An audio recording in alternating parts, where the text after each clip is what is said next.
નવનીતના આજે બનાવ બન્યો એની અંદર નવનીતને બચાવવા માટે આપણા સરકારના મુખ્યમંત્રી અને તમામ આગેવાનોએ અને સમાજના તમામ આગેવાનોએ આની અંદર જે મહેનત કરી અને આની અંદર જે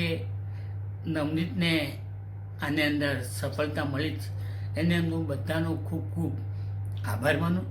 અને ભગવાન ન કરે પણ આવા દિવસો કોઈના બી આવે તો હમણાં જે નવનીત માટે જે તમામ બધાએ મહેનત કરી એવી રીતે બધા મહેનત કરી અને આવો કોઈ દિવસ આવો પ્રસંગ ન બને એની માટે તમે બધા ધ્યાન રાખજો એવી એક પરસોત્તમ સોલંકી તરફથી અને સમાજ તરફથી બધાને મારી નમ્ર અપીલ છે. આટલું કહી વિનવું જ અસ્તુ. ભારત માતા કી જય. બધાને મારા